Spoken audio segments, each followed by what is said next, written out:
श्रीमद्भागवत महापुराण पंचम स्कंध अध्याय 11। राजा रघुगण को भरत जी का उपदेश। जब भरत ने कहा, राजन, तुम अज्ञानी होने पर भी पंडितों के समान ऊपर ऊपर की तर्क वितर्क युक्त बात कह रहे हो, इसलिए श्रेष्ठ ज्ञानियों में तुम्हारी गणना नहीं हो सकती। तत्वज्ञानी पुरुष इस अविचार सिद्ध स्वामी सेवक आदि व्यवहार को तत्व विचार के समय सत्य रूप से स्वीकार नहीं करते।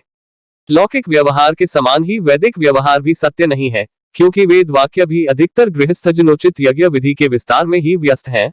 राग द्वेषादि दोषों से रहित विशुद्ध तत्वज्ञानी की पूरी अभिव्यक्ति प्रायः उनमें भी नहीं हुई है। जिसे गृहस्थोचित यज्ञादि कर्मों से प्राप्त होने वाला स्वर्गादि सुख स्वप्न के समान है नहीं जान पड़ता, उसे तत्वज्ञान कराने में साक्षात उपनिषद वाक्य भी समर्थ नहीं है। जब तक मनुष्य का मन सत्व रज अथवा तमोगुण के वशीभूत रहता है, तब तक वह बिना किसी अंकुश के उसकी ज्ञानेंद्रियों और कर्मेंद्रियों से शुभाशुभ कर्म कराता रहता है। यह मन वासना में विषयासक्त गुणों से प्रेरित विकारी और भूत एवं इंद्रिय रूप 16 कलाओं में मुख्य है। यही भिन्न भिन्न नामों से देवता और मनुष्यादि रूप धारण करके शरीर रूप उपाधियों के भेद से जीव की उत्तमता और अधमता का कारण होता है। यह माया में मन संसार चक्र में छलने वाला है। यही अपनी देह के अभिमानी जीव से मिलकर उसे कालचक्र से प्राप्त हुए सुखदायक और इनसे व्यतिरिक्त मोहरूप अवश्यंभावी फलों की अभिव्यक्ति करता है। जब तक यह मन रहता है तभी तक जागृत और स्वप्नावस्था का व्यवहार प्रकाशित होकर जीव का दृश्य बनता है। इसलिए पंडित जिन मन को ही त्रिगुणमय अधम संसार का और गुणातीत परमोत्कृष्ट मोक्ष पद का कारण बताते हैं। विषयासक्त मन जीव को संसार संकट में डाल देता है। विषयहीन होने पर वही उसे शांति में मोक्ष पद प्राप्त करा देता है। जिस प्रकार घी से भीगी हुई बत्ती को खाने वाले दीपक से तो धुएं वाली शिखा निकलती रहती है और जब घी समाप्त हो जाता है, उसी प्रकार विषय और कर्मों से आसक्त हुआ मन तरह तरह की वृत्तियों का आश्रय लिए रहता है और इनसे मुक्त होने पर वह अपने तत्व में लीन हो जाता है।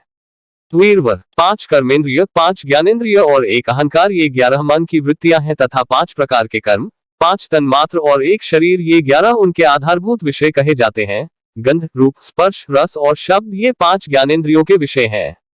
मलत्याग, संभोग, गमन, भाषण और लेना देना आदि व्यापार, ये 5 कर्मेंद्रियों के विषय हैं तथा शरीर को यह मेरा है इस प्रकार स्वीकार करना अहंकार का विषय है। कुछ लोग अहंकार को मन की 12वीं वृत्ति और उसके आश्रय शरीर को 12वां विषय मानते हैं।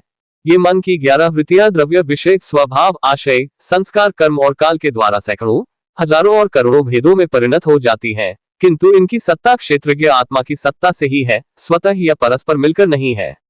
ऐसा होने पर भी मन से क्षेत्रज्ञ का कोई संबंध नहीं है। यह तो जीव की ही माया निर्मित उपाधि है। यह प्रायः संसार बंधन में डालने वाले अविशुद्ध कर्मों में ही प्रवृत्त रहता है। इसकी उपर्युक्त वृत्तियां प्रवाह रूप से नित्य ही रहती हैं।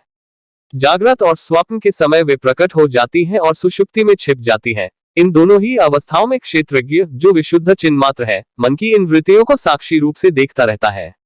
यह क्षेत्रज्ञ परमात्मा सर्वव्यापक, जगत का आदि कारण, परिपूर्ण, अप्रोक्ष, स्वयं प्रकाश, अजन्मा, ब्रह्मादि का भी नियंता और अपने अधीन रहने वाले माया के द्वारा सबके अंतःकरणों में रहकर जीवों को प्रेरित करने वाला समस्त भूतों का आश्रय रूप भगवान वासुदेव है। जिस प्रकार वायु संपूर्ण स्थावर जंगम प्राणियों में प्राण रूप से प्रविष्ट होकर उन्हें प्रेरित करती है, उसी प्रकार वह परमेश्वर भगवान वासुदेव सर्वसाक्षी आत्मस्वरूप से इस संपूर्ण प्रपंच में उत्प्रोत है। जब तक मनुष्य ज्ञानोदय के द्वारा इस माया का तिरस्कार कर सबकी आसक्ति छोड़कर तथा काम क्रोधादि 6 शत्रुओं को जीतकर आत्म तत्व को नहीं जान लेता और जब तक वह आत्मा के उपाधिरूप मन को संसार दैक का क्षेत्र नहीं समझता, तब तक वह इस लोक में यूं ही भटकता रहता है, क्योंकि चित्त उसके शोक, मोह, रोग, लोभ और वैर आदि के संस्कार तथा ममता की वृद्धि करता रहता है। यह मन ही तुम्हारा बड़ा बलवान शत्रु है। तुम्हारी उपेक्षा करने से इसकी शक्ति और भी बढ़ गई है। यह यद्यपि स्वयं तो सर्वथा मिथ्या है, तथापि इसने तुम्हारे आत्मस्वरूप को आच्छादित कर रखा है। इसलिए तुम सावधान होकर श्री गुरु और हरि के चरणों की उपासना के अस्त्र से इसे मार डालो।